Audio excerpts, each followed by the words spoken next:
réécrire le recours, mais les arguments qui ont été mentionnés dans notre recours au tribunal administratif.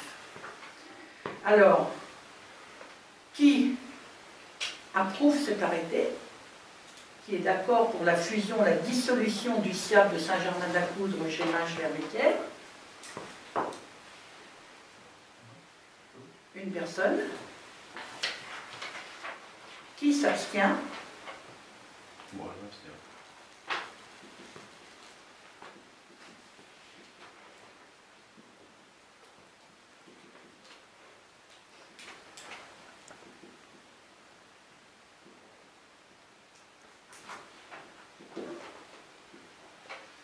Et tous les autres, je suppose que vous êtes contre cet arrêté. Alors, qui est contre cet arrêté?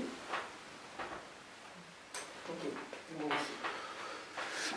Donc, avec, alors, dans le cadre de votre pouvoir, Monsieur Vallée, quelle est la position de votre pouvoir? Abstention. 2 abstentions.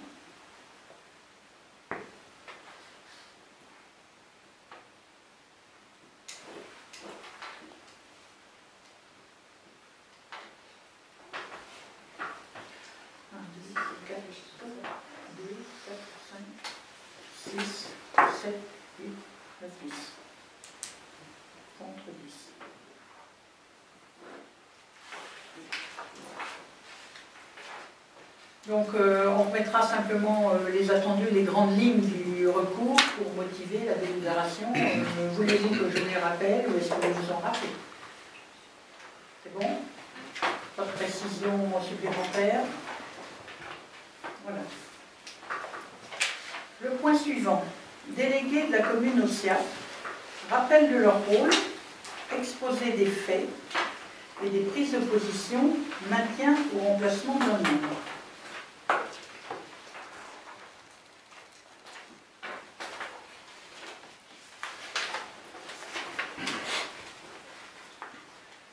Donc, en début de mandat, nous avons déterminé en conseil municipal, si je me rappelle bien, ça devait être quelque chose comme le 25 mars 2008, la composition des commissions communales et la désignation des membres du conseil municipal aux différents syndicats, aux syndicats intercommunaux.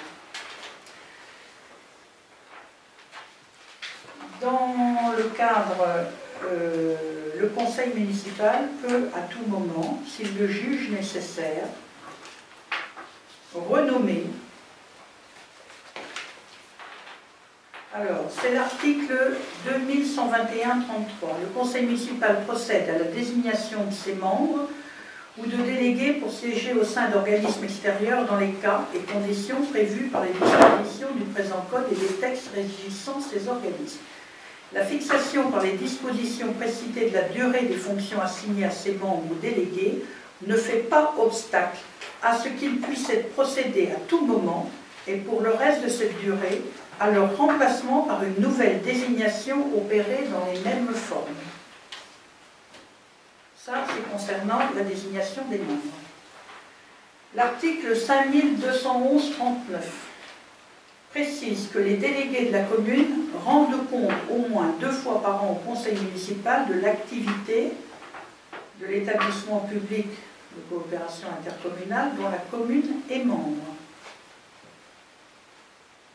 Cette disposition, qui impose l'information régulière du conseil municipal, ne fixe pas les conditions formelles dans lesquelles les délégués doivent intervenir au sein du conseil municipal. Ça peut simplement être une information qui est donnée au cours d'une réunion.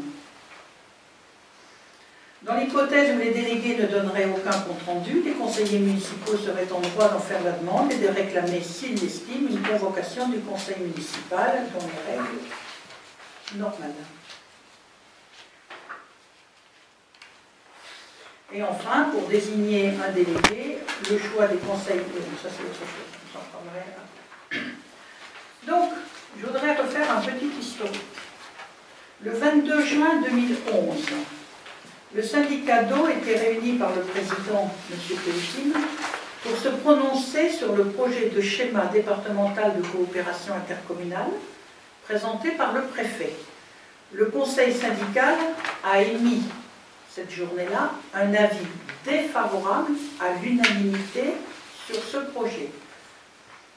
Le 28 juin 2011, 6 jours plus tard, le conseil municipal de Saint-Germain a confirmé à l'unanimité son soutien au conseil syndical contre le projet préfectoral. En juillet 2011, se sont tenues 2 réunions. Une réunion de travail avec les élus de 2 syndicats sartois, puis le 22 juillet, une réunion à l'Hermitière entre les maires des 3 communes de notre SIAP, les maires de Belloux et de Pouvray, et les 2 présidents des 2 syndicats, syndicat Saint-Germain-Hermitière, syndicat Belloux-Pouvray.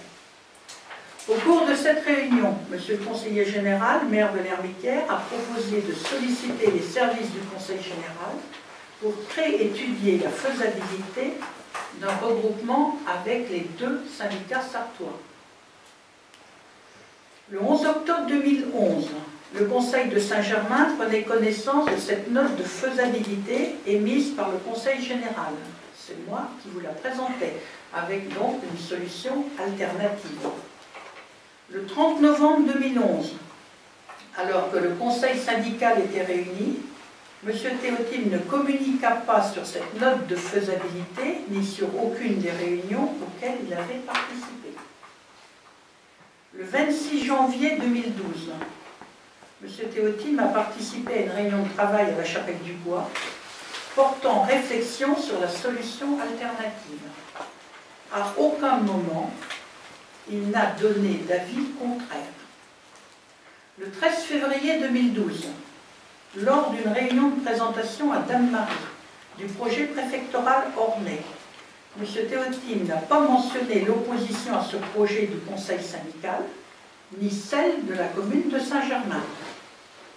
Contrairement aux représentants de Belloul-Tréchard et de Pouvray, il peut être dès lors considéré qu'il y a eu manquement vis-à-vis du conseil syndical du SIAP, mais aussi vis-à-vis de la commune de Saint-Germain-de-la-Cour, dont M. Théotime est adjoint au maire.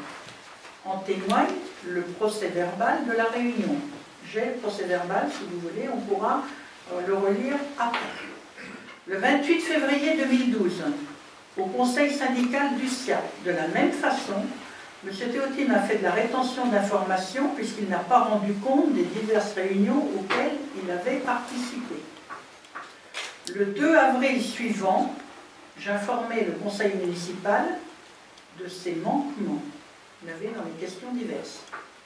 Idem pour le conseil syndical du SIAP du 20 avril 2012, M. Théotime n'a pas rendu compte des réunions auxquelles il avait participé. Lors de la réunion de la CDCI, Commission départementale de coopération intercommunale, du 24 septembre 2012, j'ai demandé la parole, j'ai exposé à l'Assemblée l'avis de la commune de Saint-Germain-de-la-Coudre. Monsieur le préfet a alors répondu que, je vous cite, et c'est formellement écrit dans le rapport de la CDCI, les présidents des syndicats, hormis celui du SIAP de Belloul-Tréchard, ont confirmé formellement leur accord pour le regroupement en un seul syndicat de production et de distribution. Enfin, le 27 février dernier, M. Théotime a demandé au conseil syndical d'approuver le projet préfectoral, alors que la commune dont il est le représentant au SIAP avait décidé à une forte majorité, puisque ça a été voté 10 sur 12, d'ester en justice contre ce projet. Ce projet a été adopté par le conseil syndical par 4 voix pour et 2 contre. Cependant, 3 représentants de la commune de Saint-Germain-de-la-Cour siégeaient ce jour-là.